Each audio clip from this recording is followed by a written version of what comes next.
Class में हम करने वाले हैं टॉपिक वाइज कंप्यूटर के एमसीक्यू। आज से हम स्टार्ट कर रहे हैं। और आने वाले एग्जाम इलाहाबाद हाई कोर्ट आर हो या हो, या यूपी ट्रिपल एससी का कोई भी एग्जाम हो और लोअर पीसीएस, तो सभी एग्जाम को ध्यान में रखते हुए सभी एग्जाम्स के पीवाईक्यू को एनालिसिस करने के बाद कुछ पीवाईक्यू और कुछ एमसीक्यू को शामिल किया गया है। तो चलिए स्टार्ट करते हैं। कोशिश कीजिए कि इससे बाहर आपका क्वेश्चन ना बने, सभी क्वेश्चन को शामिल कर लिया जाए। तो टॉपिक वाइज हम करेंगे। तो ठीक है, कंप्यूटर का परिचय, इतिहास और विकास से आज का हमारा ये टॉपिक है। और हमारा जो पहला क्वेश्चन है वो है, कंप्यूटर का जनक किसे माना जाता है? तो कंप्यूटर का जनक किसे माना जाता है? Herman Hollerith, Charles Babbage, Blaise Pascal या फिर बिल गेट्स? तो किसको माना जाता है? तो कंप्यूटर का जनक चार्ल्स बेबेज को माना जाता है। चार्ल्स बेबेज ने 1837 में एनालिटिकल इंजन बनाया था जो आधुनिक कंप्यूटर का आधार था। कब बनाया था? तो 1837 में एनालिटिकल इंजन जो आधुनिक कंप्यूटर का आधार था। विश्व का प्रथम इलेक्ट्रॉनिक डिजिटल कंप्यूटर कौन सा था? तो विश्व का प्रथम इलेक्ट्रॉनिक डिजिटल कंप्यूटर कौन सा था? यूनिवैक, एनियाक, एडवैक या फिर मार्क वन? तो कौन सा था? तो एनियाक विश्व का प्रथम इलेक्ट्रॉनिक कंप्यूटर एनियाक था। और एनियाक को 1946 में विश्व का पहला पूर्णतः इलेक्ट्रॉनिक डिजिटल कंप्यूटर था। और कब बनाया गया था? तो 1946 में। 1946 में। कंप्यूटर की प्रथम पीढ़ी में मुख्य तकनीक क्या थी? तो कंप्यूटर की जो प्रथम पीढ़ी थी उसमें किस तकनीक का उपयोग किया गया था? ट्रांजिस्टर का, आईसी चिप का, आईसी का यानी कि आईसी चिप थी, और वैक्यूम ट्यूब का या फिर माइक्रो प्रोसेसर का? तो किसका उपयोग किया गया था? तो प्रथम पीढ़ी के कंप्यूटर में किसका उपयोग किया गया था? तो वैक्यूम ट्यूब का उपयोग किया गया था पहली पीढ़ी के कंप्यूटर में। ठीक, प्रथम पीढ़ी के कंप्यूटर 1942 से 55 तक, और इसमें वैक्यूम ट्यूब का उपयोग किया गया था जो कि गर्मी बहुत ज़्यादा उत्पन्न करती थी। क्या करती थी? गर्मी बहुत ज़्यादा उत्पन्न करती थी। आईसी यानी कि इंटीग्रेटेड सर्किट चिप्स का निर्माण किससे होता है? किससे बनी होती है? जो आईसी चिप होती है यानी कि इंटीग्रेटेड सर्किट चिप होती है, ये किससे बनी होती है? लेड से, सिलिकॉन से या फिर क्रोमियम से या फिर गोल्ड से? तो ये सिलिकॉन से बनी होती है। किससे? सिलिकॉन से। आईसी चिप सिलिकॉन और किससे? जर्मेनियम जैसे सेमीकंडक्टर पदार्थों से बनी होती है। सिलिकॉन और जर्मेनियम से। कंप्यूटर का मस्तिष्क किसे कहते हैं? तो कंप्यूटर का मस्तिष्क रैम को, मॉनिटर को, सीपीयू को या फिर कीबोर्ड को? तो कंप्यूटर का मस्तिष्क कहा जाता है सीपीयू को। सीपीयू की फुल फॉर्म है central processing unit. Central processing unit computer की प्रोसेसिंग और गणना का केंद्र। कंप्यूटर की प्रोसेसिंग और गणना का केंद्र होता है सीपीयू, इसलिए इसे कंप्यूटर का मस्तिष्क यानी कि ब्रेन ऑफ कंप्यूटर कहा जाता है। भारत में विकसित प्रथम सुपर कंप्यूटर कौन सा है? तो भारत में विकसित प्रथम सुपर कंप्यूटर क्रेवन, परम 8000, परम युवा या फिर सिद्धार्थ? तो कौन सा भारत में विकसित प्रथम सुपर कंप्यूटर है? तो भारत में विकसित प्रथम सुपर कंप्यूटर परम 8000 है, जबकि क्रेवन विश्व का प्रथम सुपर कंप्यूटर है जो सिमोर क्रे के द्वारा बनाया गया था। और परम युवा और सिद्धार्थ भारत के सुपर कंप्यूटर है, लेकिन ये प्रथम नहीं है। परम 8000 1991 में सीडैक पुणे में विकसित हुआ था। विजय पी भटकर जी के द्वारा ये बनाया गया था। कंप्यूटर की गणना और तार्किक निर्णय कौन सा भाग करता है? तो सीयू करता है, एलयू करता है, रोम करता है या फिर रैम करता है? तो किसके द्वारा गणना की जाती है? कंप्यूटर की गणना और तार्किक निर्णय कौन सा भाग करता है? तो ये करता है ALU, arithmetical logic unit. ALU की फुल फॉर्म है अर्थमेटिक लॉजिकल यूनिट। यह गणितीय और तार्किक क्रियाएं करता है। बूटिंग क्या होता है? तो इंपॉर्टेंट है। बूटिंग क्या होता है? बूटिंग प्रक्रिया में सबसे पहले कौन सा प्रोग्राम लोड होता है? यानी कि बूटिंग प्रक्रिया में सबसे पहले कौन सा प्रोग्राम लोड होता है? ओएस होता है, ऑपरेटिंग सिस्टम, बायोस होता है, एप्लीकेशन सॉफ्टवेयर होता है या फिर कंपाइलर होता है? तो क्या होता है? बायोस होता है। Basic input output system, BIOS यानी कि बेसिक इनपुट आउटपुट सिस्टम रोम में होता है, जो कंप्यूटर शुरू होते ही हार्डवेयर चेक करता है। क्या करता है? जो जैसे ही कंप्यूटर की खुलता है कंप्यूटर, तो वो हार्डवेयर को चेक करता है। विश्व का प्रथम व्यावसायिक कंप्यूटर कौन सा है? तो विश्व का प्रथम व्यावसायिक computer UNIVAC first, ENIAC, mark one या फिर IBM 7094? तो कौन सा है? तो यूनिवैक प्रथम जो है यह पहला कंप्यूटर था जिसे व्यावसायिक उपयोग के लिए बेचा गया था। व्यावसायिक उपयोग के लिए बना पहला कंप्यूटर यूनिवैक कौन सा था? UNIVAC first. यूनिवैक वन जो था वो पहला कंप्यूटर था। कंप्यूटर साक्षरता दिवस कब मनाया जाता है? तो कंप्यूटर साक्षरता दिवस कब मनाया जाता है? 1 दिसंबर, 2 दिसंबर, 5 दिसंबर या फिर 10 दिसंबर? तो कंप्यूटर साक्षरता दिवस मनाया जाता है 2 दिसंबर को। कब? तो 2 दिसंबर को। विश्व कंप्यूटर साक्षरता दिवस प्रतिवर्ष 2 दिसंबर को मनाया जाता है। चौथी पीढ़ी के कंप्यूटरों की मुख्य तकनीकी क्या थी? तो चौथी पीढ़ी के जो कंप्यूटर थे उनकी कंप्यूटरों की मुख्य तकनीक क्या थी?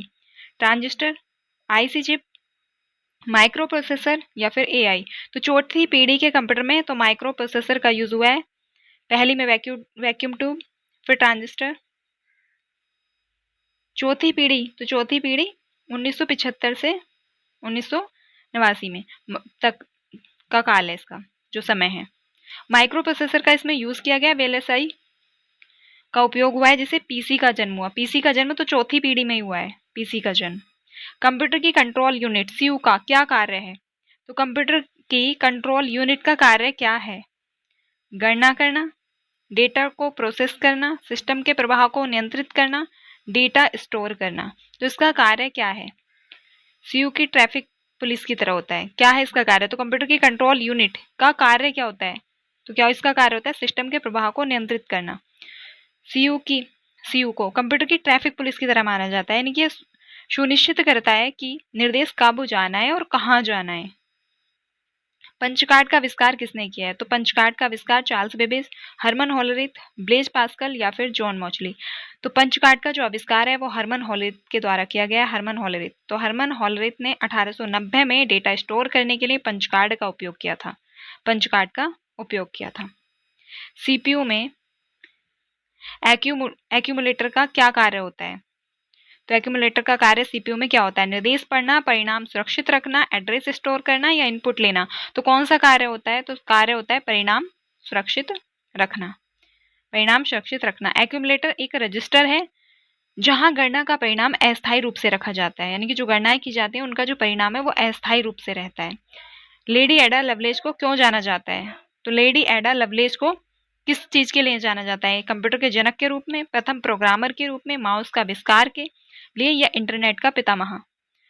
तो एडा लवलेज को जाना जाता है प्रथम प्रोग्रामर के रूप में। इन्होंने पहला प्रोग्राम लिखा था एनालिटिकल इंजन के लिए। इन्होंने एनालिटिकल इंजन के लिए पहला प्रोग्राम तैयार किया था, इसीलिए एडा लवलेज को प्रोग्रामर माना जाता है। फर्मवेयर का मुख्य उदाहरण क्या है? तो firmware MS word, BIOS, Windows और क्रोम। तो फर्मवेयर का मुख्य उदाहरण क्या है? तो BIOS. Basic input output system वह सॉफ्टवेयर है जो हार्डवेयर में ही स्थायी रूप से सुरक्षित होता है, जो हार्डवेयर में ही स्थायी रूप से सुरक्षित होता है। आधुनिक कंप्यूटर किस आर्किटेक्चर पर आधारित है? तो आधुनिक कंप्यूटर किस आर्किटेक्चर पर आधारित है? Von Neumann, Harvard, Babbage, Pascal. तो वॉन न्यूमैन आर्किटेक्चर पर आधारित है। वॉन न्यूमैन आर्किटेक्चर वह डिजाइन है जिसमें डेटा और निर्देश एक ही मेमोरी में होते हैं, यानी कि डेटा और निर्देश एक ही मेमोरी में होते हैं। माइक्रो प्रोसेसर की गति को किस में मापा जाता है? तो माइक्रो प्रोसेसर की गति को एमबी में मापा जाता है, जीबी में मापा जाता है, या गीगाहर्ट्ज में मापा जाता है, या बिट्स में मापा जाता है। तो प्रोसेसर की क्लॉक स्पीड को गीगाहर्ट्ज में मापा जाता है। किसमें? तो गीगाहर्ट्ज में मापा जाता है। असेंबली भाषा को मशीनी भाषा में कौन बदलता है? तो असेंबली भाषा को मशीनी भाषा में कौन बदलता है? कंपाइलर, इंटरप्रेटर, असेंबलर या ब्राउजर। तो असेंबलर का कार्य असेंबली कोड, यानी कि असेंबली भाषा को मशीनी भाषा में कौन बदलता है? तो असेंबली भाषा को मशीनी भाषा में असेंबलर ही बदलता है, असेंबलर। और असेंबलर का कार्य असेंबली कोड को सीधी मशीन में अनुवादित करना है, यानी कि मशीनी कोड में। मशीनी कोड क्या है? तो 0 और 1। प्रथम पीढ़ी के कंप्यूटर का नाम क्या था? तो प्रथम पीढ़ी के कंप्यूटर का नाम परम, एनियाक, क्रेवन या फिर एप्पल। तो प्रथम पीढ़ी के कंप्यूटर का जो नाम था वो था एनियाक। एनियाक प्रथम पीढ़ी का कंप्यूटर था। एनियाक प्रथम पीढ़ी का सबसे प्रसिद्ध और सामान्य उद्देश्य वाला कंप्यूटर था। कैसा? सबसे प्रसिद्ध कंप्यूटर था और सामान्य उद्देश्य वाला। कंप्यूटर का कोल्ड बूटिंग क्या होता है? तो कोल्ड बूटिंग क्या होता है? रीस्टार्ट करना, पावर स्विच से चालू करना, शट डाउन करना या स्लीप मोड। तो कंप्यूटर का कोल्ड बूटिंग क्या है? तो कंप्यूटर का कोल्ड बूटिंग पावर स्विच से चालू करना, पावर स्विच से चालू करना। पूरी तरह बंद कंप्यूटर को पहली बार चालू करना कोल्ड बूटिंग कहलाता है। यानी कि अगर कंप्यूटर बिल्कुल बंद है, जब आप उसे चालू कर रहे हैं, उसे खोल रहे हैं, तो वो कोल्ड बूटिंग कहलाता है। और अगर रीस्टार्ट कर रहे हैं तो वार्म बूटिंग होगा। कंप्यूटर की सबसे छोटी इकाई कौन सी है? बाइट, निबल, बिट या फिर केबी। तो कंप्यूटर की सबसे छोटी जो इकाई होती है वो बिट होती है, bit. Bit binary digit computer का आधारभूत इकाई है, इसमें 0 या फिर 1 होते हैं। जैक किल्वी ने किसका आविष्कार किया है? तो माइक्रोप्रोसेसर का आविष्कार, ट्रांजिस्टर का, आईसी चिप का या वैक्यूम ट्यूब का? तो जैक किल्वी के द्वारा आईसी चिप का आविष्कार किया गया है। कंप्यूटर में हार्डवेयर और सॉफ्टवेयर के बीच के मिलन को क्या कहते हैं? तो कंप्यूटर में हार्डवेयर और सॉफ्टवेयर के बीच के मिलन को क्या कहते हैं? बूटिंग, इंटरफेस, प्रोसेसिंग या फिर कंपाइलिंग? तो क्या कहते हैं? तो इसको कहते हैं इंटरफेस। जहाँ पे हार्डवेयर और सॉफ्टवेयर के बीच जो मिलन होता है उसे कहते हैं इंटरफेस। इंटरफेस वह माध्यम है जिसके जरिए उपयोगकर्ता और हार्डवेयर एक दूसरे से जुड़ते हैं। तो आज की इस क्लास में हमने टॉपिक 1 के MCQ एंड PYQ मिक्स करे हैं और अगले टॉपिक पर कर लेंगे। और अगर आपको क्लास